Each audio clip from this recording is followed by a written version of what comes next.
Sophie Cunningham's response to all this, in terms of her tweets, like, if you guys didn't see Sophie Cunningham's retweets, Sophie Cunningham obviously responded with the shrug Instagram post, but has responded to the petition by just retweeting a freaking post about her jersey being sold out. That is a response. That is quote tweeting her the petition. Like, that is the best way of going about it.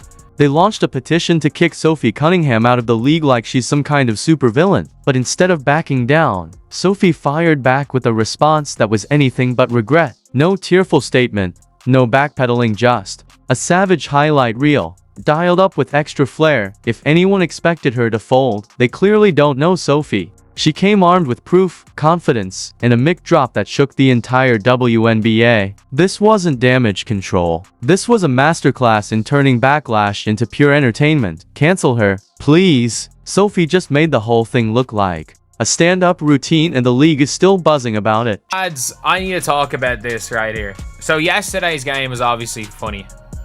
Yesterday's game was obviously crazy. But have you guys not seen the petition? The petition, lads. So if you guys didn't see, obviously, there is the Dallas Wings fan page. Take the All-Star game out of Indiana. I'm serious. This is about player safety. Dude, don't worry. Neither JC or Marina is making the All-Star team. Players will be safe. The only player on the Dallas Wings that's going to make the All-Star team is Paige Becker. Sophie saw the petition, smirked mid-lunge, and retweeted it like it was a love letter from the haters. She didn't flinch. In fact, she fed off the noise like it was part of her warm-up routine. They tried to cast her as the league's villain in a made-for-TV drama. But Sophie didn't dodge the label, she owned it. With a wink and a crossover, she turned the spotlight into her personal stage. This isn't some tearful redemption story. It's payback served with a grin, a step-back jumper, and just the right amount of glitter. All-Star break in Indiana, and I'm like, man, Dejanay Carrington needs to work her way back into the starting lineup for the worst team in the WNBA before she even thinks about being an All-Star this year. But yeah, it is hilarious. It is absolutely hilarious. In that tweet, oh, she didn't just share it, she anointed it. Like a queen waving from the throne of petty kingdom, Sophie turned that moment into a digital declaration of war. It was her way of cracking her knuckles and saying, game on. Because if you expected her to crumble under online outrage, you clearly haven't been paying attention. Sophie Cunningham doesn't retreat, she answers back with rhythm, heat, and a side-eye sharp enough to slice a press release in half. Now everybody knows who Sophie Cunningham is. Everybody wants a piece of Sophie Cunningham. Her jersey is the #1 selling jersey in the WNBA. Sold out. Now, why is that significant? I'll tell you. Because her jersey surpassed the all-time woman, Caitlin Clark. The most popular woman ever in the WNBA, Caitlin Clark, got her jersey surpassed by Sophie Cunningham. Why? Because Sophie Cunningham stood up for Caitlin Clark. Teeth petition itself, a dramatic display of overreaction, like a reality show meltdown crossed with a courtroom tantrum. It read less like a serious plea and more like a frantic episode of Cancel Idol, where the only offense is showing too much swagger on the court.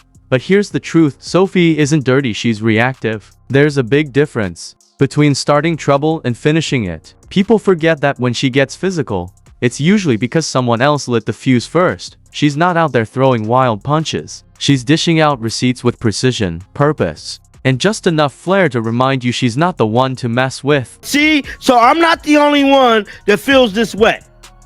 I'm not the only one that feels this way. I'm just saying. Sophie Cunningham stood on business. So all these damn petitions and all these little stupid things they're trying to do, these little freaking fines, we don't care about none of that. Now, just like Rachel said, your boy John Liquidator, I'm not condoning any violence whatsoever. But what I can tell you is that Sophie Cunningham stood on business and did the human thing to do. Because when you come for her teammates, Sophie Cunningham flips the switch. One wrong move, a shove, a glare, even a hard screen, and she's charging in like a one-woman battering ram fueled by loyalty and fire. This isn't about fouls. It's about family. Let the league debate intent, flagrant calls, or what too aggressive means. Sophie's not waiting for permission, she's making her point loud and clear. And somehow, almost overnight, she's become the WNBA's most unexpected fan favorite. Not for the fever-pitch crowd clinging to Caitlin Clark like she's a solo revolution, but for everyone else. Sophie is the chaos we didn't know we needed. She's the league's anti-hero, part enforcer, part entertainer, and all heart. She hits like a linebacker, tweets like a meme mastermind, and plays like a woman who's flat out done with the double standards. This isn't your average Cinderella story, this one's in sneakers, driving the lane, shoulder-checking doubters, and calling out the nonsense in real time. They tried to silence her. Instead, she became the headline. Her highlight reel isn't about revenge, it's about drawing a line. She's watched long enough as Caitlin took the hits, the criticism, the coincidental contact. Now, Sophie's done watching. She's stepping in with receipts, grit, and a message that echoes far beyond the court. Now everybody knows who Sophie Cunningham is. Everybody wants a piece of Sophie Cunningham. Her jersey is the #1 selling jersey in the WNBA. Sold out. Now, why is that significant? I'll tell you. Because her jersey surpassed the all-time woman, Caitlin Clark.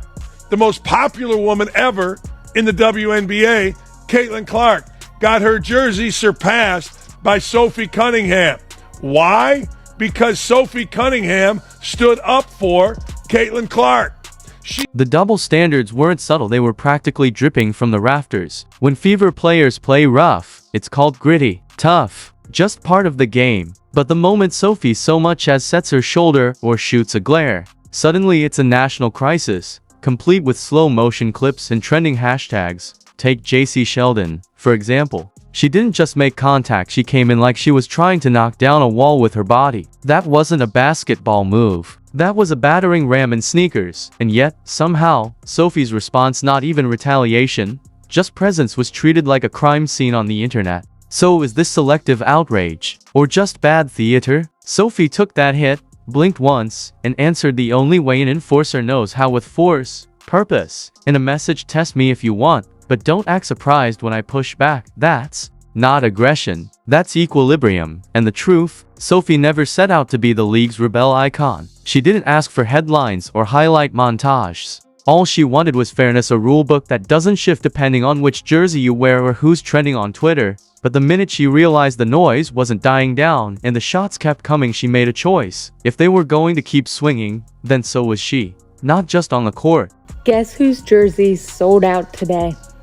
The one and only Sophie Cunningham, aka the Enforcer and Caitlin Clark's bodyguard. Sophie Cunningham defended the face of basketball, and America was in love. I've honestly never seen so many people agree on one thing on Twitter, and they did last night. And also realizing that you wouldn't want to fight Sophie Cunningham after seeing this headlock. Off the court, Sophie Cunningham has gone full stand-up assassin. That retweet, just the opening act. Now, her social feed is a masterclass in calculated clapbacks, part art exhibit, part roast session. She's not just posting, she's curating. I roll emojis, perfectly timed digs, and just the right amount of spice. It's not a feed, it's a statement. A mood board for anyone who's ever been labeled the problem for simply refusing to shrink. And guess what? It's working. The narrative has flipped. Fans are rocking her jersey. Her plays are popping up in TikToks like fan tributes. She's not just gaining support, she's becoming a movement, a symbol of pushback with purpose. She doesn't need a crisis team. She is the crisis. While critics scramble to make sense of her rise, Sophie's just keeping receipts and turning them into emotional slam dunks. She's dragging hypocrisy into the light and firing back with a smile. Meanwhile, the haters, they're spinning, because Sophie isn't playing the role they scripted. She's not backing down, not softening the edges, and with every controversial clip, her crowd gets louder. Every shove, every stare down, every moment gets reposted like it's a teaser for the next Atomic Blonde sequel. Her games have become must-watch TV, half the crowd cheering for justice, the other half still clutching pearls because someone played defense with conviction. Sophie Cunningham didn't ask for the spotlight, but now that she's in it, she's rewriting the whole playbook with fire, with flair, and without flinching. I am sorry, bro.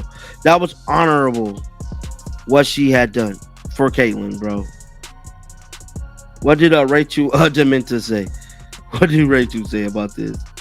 If the refs are not going to do their job, the players are going to have to be the enforcers themselves. This game was chippy from the beginning, and the refs did not do their job. JC Sheldon. Sophie's not throwing elbows for attention, she's out there protecting her own. When Caitlyn Clark took the hits, who stood tall? Who stepped into the chaos without hesitation? Sophie did. She saw the quiet fouls, the cheap shots, the looks that never made it into the stat sheet and decided she wasn't letting it slide. Not on her watch. Sure, things got physical, but it wasn't reckless, it was intentional. A message, loud and unmistakable: push us, and we'll push back. Harder. And somewhere in that firestorm, Sophie Cunningham became something bigger than just a player. She became a symbol of toughness, of loyalty, of unapologetic presence. Not because she asked for the spotlight, but because she earned it, one collision at a time. She didn't light the match, but she figured out how to turn the blaze into fuel. Because here's the truth the critics can't stand: you can't cancel someone who already owns their narrative. Sophie didn't dodge the villain label, she turned it into a brand. And now, the same people calling for her exit have no choice but to watch her rise, not just as an athlete but as a force. So sure, dust off the petition, count the signatures, let the outrage pour in like digital confetti. I don't understand how she ain't got 1 million followers or more by now. I've never really had an opinion on NBA or WNBA because I've just never cared to watch it. It's always been boring. Since Caitlyn Clark, it has been interesting to watch. And now Sophie Cunningham, she don't play about her teammate. These girls, this combo makes it so worth watching. I heard she's a black belt too. What you gonna do about it? What you gonna do about it? You go, girl. Everybody go follow Sophie. Maybe one day I'll get to come watch y'all. Just when the dust from the petition drama started to settle, bam, the main event hit like a plot twist. JC Sheldon came barreling at Sophie Cunningham like a linebacker chasing a loose ball. And what did Sophie do? She didn't panic. She didn't flop. She channeled chaos like a pro. Call it momentum management. Call it poetic defense. But don't call it fake. Sophie didn't fall, she orchestrated that moment. She absorbed Sheldon's full force shoulder like a seasoned storm watcher and thought, let's give him something to talk about. Down she went, controlled, deliberate, iconic. Basketball's version of a trust fall. Minus the trust. And yet, even with the replay clearly showing Sophie's ribs catching the full brunt of a runaway shoulder, the refs, frozen, like NPCs in a video game where the rulebook was never downloaded. If common sense had a whistle, we'd have heard an entire marching band. Instead, silence. Now let's talk about those referees. The ones in stripes who apparently mistook their job for stage decoration. Sheldon charges through Sophie. Nothing. No call. No review. Just shrugs and, blinking, they were supposed to keep order. Instead, it looked like they showed up to a WWE match without realizing who was getting body slammed. And as if that wasn't enough, enter Mabry, eye poke specialist. Apparently, she jabbed Sophie in the face with the precision of a blindfolded surgeon trying to play operation. And still, nothing. No foul, no timeout, not even a warning for excessive rudeness. It wasn't just a missed call, it was a missed moment to protect the game.